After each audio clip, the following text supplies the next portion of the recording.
Ah, mes amis, quelle joie de vous revoir et de vous apporter plein de grandes nouvelles. En effet, l'autre jour, je vous avais dit que nous étions impatients de savoir ce qui allait se passer. Eh bien oui, il s'est passé de grandes choses à Jérusalem.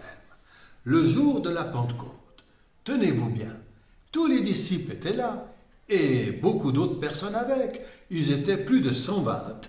Ils se réunissaient tous les jours et ils étaient là, ils attendaient que la promesse de Dieu se réalise. Jésus leur avait dit qu'il leur enverrait l'Esprit Saint. Ils priaient, ils attendaient. Et tout à coup, il y a eu comme un grand bruit. Et comme s'il y avait un vent fort qui soufflait. Ils ont été extrêmement surpris.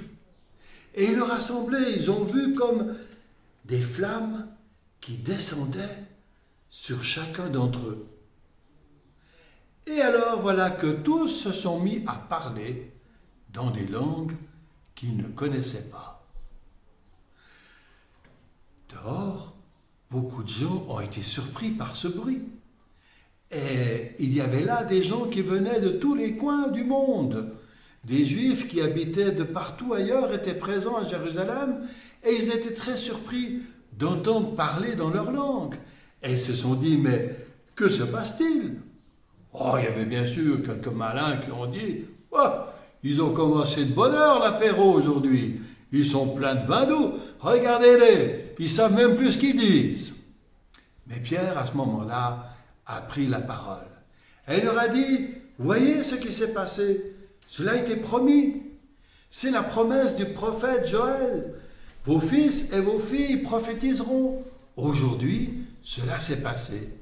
Et ce jour-là, Pierre a raconté ce qui s'était passé avec Jésus.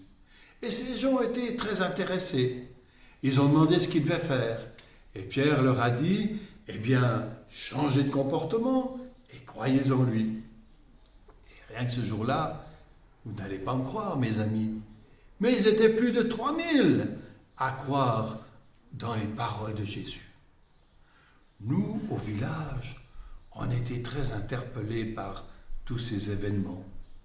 D'abord, ce qui s'est passé, et puis ensuite, qu'est-ce que cela signifie?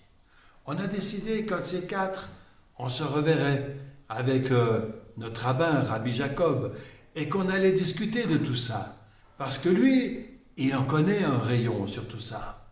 Alors, on est impatient de savoir ce qu'il va nous dire. Mais je vous tiendrai au courant. Allez, à bientôt. Au revoir.